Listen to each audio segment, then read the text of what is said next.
Pada kesempatan kali ini, saya akan membahas mengenai akuntansi persediaan. Persediaan adalah barang yang dimiliki untuk dijual kembali atau diproses kemudian dijual.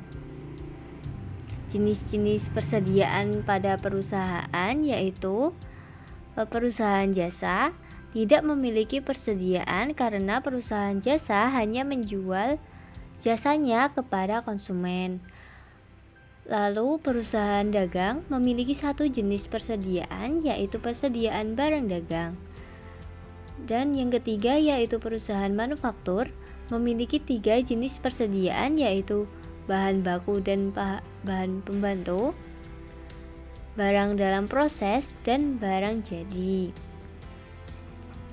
Namun pada kesempatan kali ini saya hanya akan membahas mengenai persediaan yang ada pada perusahaan dagang. Dan lalu untuk sistem pencatatan persediaan ini dibagi menjadi 2 yaitu sistem periodik dan sistem perpetual. Yang pertama yaitu sistem periodik. Dalam sistem periodik,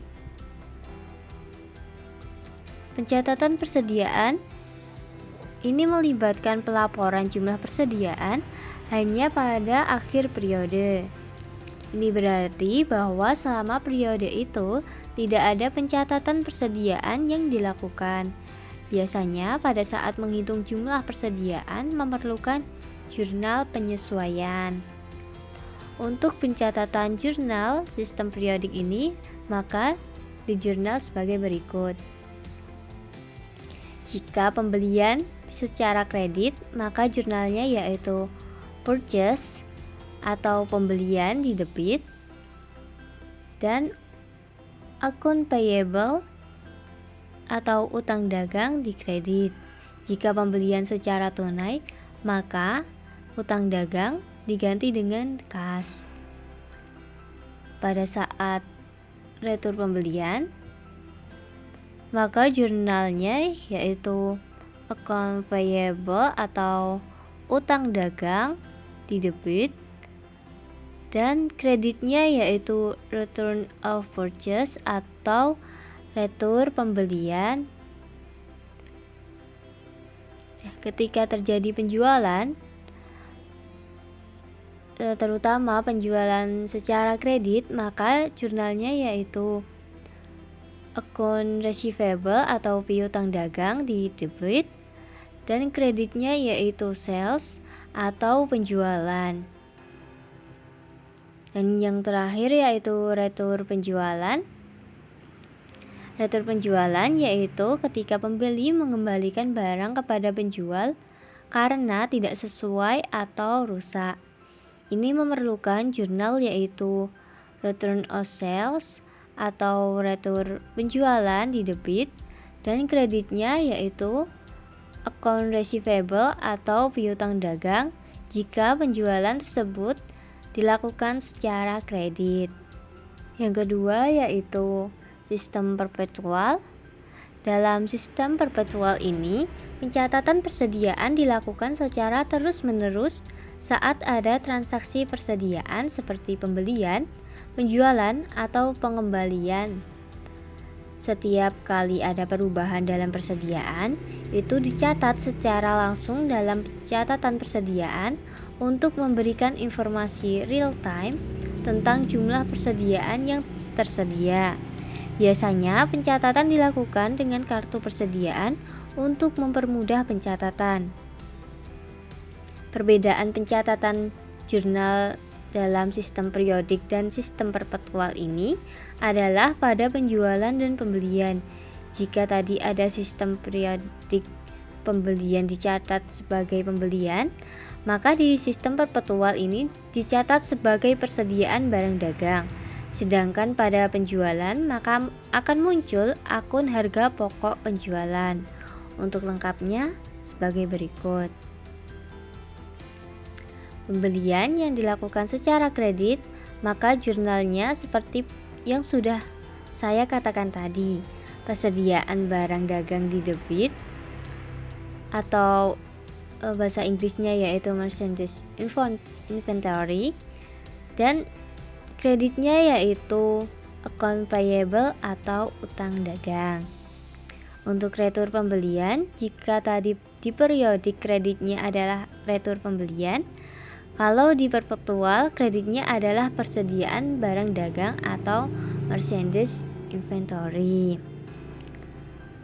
Penjualan sebenarnya hampir sama dengan periodik, tetapi ditambah satu jurnal lagi yaitu harga pokok penjualan di debit dan persediaan barang dagang di sisi kredit. Untuk nama bahasa Inggrisnya yaitu cost of goods sold dan merchandise inventory. Sedangkan pada retur penjualan, transaksi kredit di jurnal yaitu retur penjualan pada piutang dagang dan persediaan barang dagang pada harga pokok penjualan, atau dalam bahasa Inggris yaitu return of sales di debit, account receivable di kredit, lalu ada merchandise inventory di debit, dan cost of goods sold di kredit. Oke, selanjutnya yaitu metode pencatatan atau penilaian. Terdapat beberapa metode pencatatan persediaan yang umum digunakan, antara lain pertama yaitu identifikasi khusus, yang kedua ada FIFO atau first in first out, yang ketiga LIFO atau last in first out, yang keempat ada rata-rata tertimbang. Saya akan membahasnya satu persatu mulai dari identifikasi khusus. Metode ini mengidentifikasi dan melacak biaya setiap item persediaan secara individual dan mengaitkannya dengan penjualan sesuai dengan item yang spesifik tersebut. Atau bisa juga dikatakan persediaan akan diberi tanda-tanda khusus yang sama untuk setiap barang yang harga perolehannya sama. Yang kedua ada metode FIFO atau first in first out. Metode ini mengasumsikan bahwa barang yang pertama masuk ke dalam persediaan juga yang pertama keluar saat penjualan. Ini berarti biaya barang yang pertama kali dibeli juga yang pertama kali diakui sebagai biaya penjualan. Contohnya pada toko makanan yang harus menjual barangnya sebelum kadaluarsa. Yang ketiga yaitu metode LIFO atau last in first out. Berkebalikan dengan FIFO, metode LIFO mengasumsikan bahwa barang terakhir yang masuk ke dalam persediaan adalah barang yang pertama kali keluar saat penjualan. Dalam hal ini, biaya barang terakhir yang dibeli yang diakui sebagai biaya penjualan. Yang terakhir yaitu rata-rata tertimbang.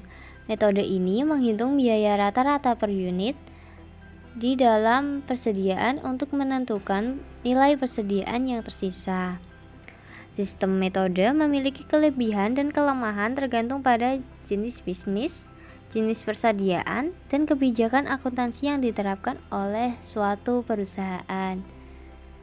Terima kasih sudah menonton video materi saya. Jangan lupa klik subscribe, komen, dan share.